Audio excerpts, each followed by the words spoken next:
Well, Tats Cox Plate Day at Moonee Valley on Saturday promises to be an outstanding meeting. There is, of course, the Group 1 Tats Cox Plate, but there is another highlight on the day as well, and it is the Sweepstakes featuring the mare, the mighty mare, who is going for 15 straight wins, Black Caviar. We're at the stables here this morning of Peter Moody. He paraded the mighty mare this morning and he spoke to us afterwards. You know, she's great. As you can see, she's in great physical condition. I think her first up run's brought her on, and very pleased with her. Brought her on in terms of improvement. Did you expect to see that from her? Oh yeah, listen, she's cleaned up in the coat a bit. She's a little bit brighter. You know, she's a bit lighter on her feet, so you know, she knows it's game time again. So she's a couple of little bits of work since the last run. Had to probably do a little bit more. You know, the race didn't take a lot out of her, so she's had a couple of nice gallops, and she's looking forward to Saturday. What does that mean in terms of the extra work? What sort of gallops changed for you? Oh no, just probably a little bit more emphasis on the fact that we made her do a little bit more work between the two runs. You know, she's a good doing mare. She carries great condition, so you've just got to keep her up to the mark. This race still maps out the program you originally set, so things are still on target, obviously. Yeah, definitely. Looking forward to Saturday. Great day, Cox Plate Day, and then towards Flemington and possibility of Perth, as suggested previously on the end of it.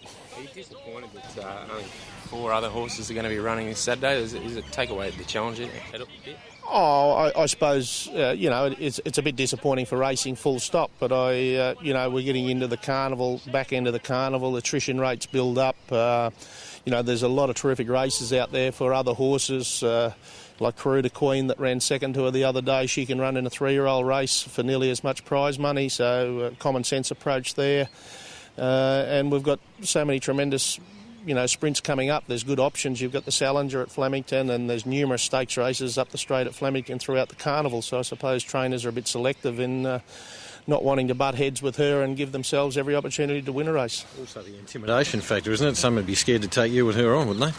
Well, not me. I'm a pushover, but, you know, obviously her. But, you know, there's a lot of good prize money behind it too. But I think horses that are butted heads, you know, it's suggested that she might be breaking a few hearts. You probably wouldn't be so keen on going into her each occasion. So you're sort of getting a slightly fresh batch each time that are happy to have the spin against her and then maybe peel off to something that they can win. I saw Sepoy except for the Patinack first up. It's an unlikely old challenge. Would you want to relish that challenge in the Patinack? Yeah, well, listen, we're going there. So there's no only way we won't be there if some misfortune falls upon us. So we'll be there. It's been known for 6 months we'll be there. So it's a matter of, you know, if he wants to be there, so be it. Last year in the Patinack, coming up against Haylist, it really set up Stakes Day. I mean, it'd be fantastic, wouldn't it, to see Black Caviar go up against Sepoy? It'd be great for racing. It would be. You know, like you say, last year it was a big windfall for racing, full stop. Haylist coming in on a slightly different form line. So, no, listen, I think it'd be tremendous for racing, and you know, certainly, you know, it's something I wouldn't run away and hide from. He's a hell of a horse, Sepoy, and, you know, bearing in mind that he's only a 3-year-old and a baby compared to her, but it certainly would set up a tremendous clash. What about the Melbourne Racing Club's desire to bring Frankel out and they're the only horse that's rode ahead of her? Yeah, oh, well, listen, once again, that would be tremendous for racing on a world stage, wouldn't it? I don't think there'd probably be a lot of attraction to Frankel's owners to want to do that, but it's certainly something, you know, we'd love to see happen.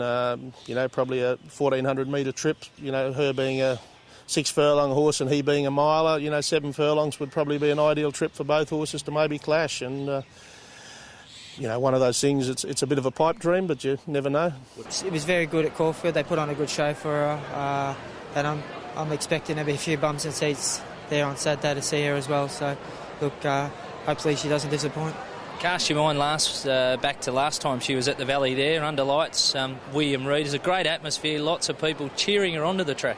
Yeah, there's something I've never seen her race before, or I'd experienced personally, should I say. Yeah, it was quite surreal, getting cheered onto the track. I'd nearly be forgiven if I'd just wheeled her straight back in the number 1 stall and everyone would have been happy, but that's all right. Look, she's very much becoming an Australian Australian athlete on her own right, sort of thing. So she has transcended the sport at this stage, and look, she's a fitting one as well, I suppose. King's Rose is Peter Moody's runner in the Tats Cox Plate on Saturday, and he is very confident about her chances. Listen, I think she's a super chance in the race. It comes down to the 3-year-old Helmet. Is he another So You Think? Is he that sort of level of horse? He might be just too good for the older horses. If not, I really think it's a raffle amongst the rest, and I've got a bloody good ticket. That's all the news from Peter Moody's stable here this morning with Black Caviar and King's Rose, his two major chances at Moonee Valley on Saturday.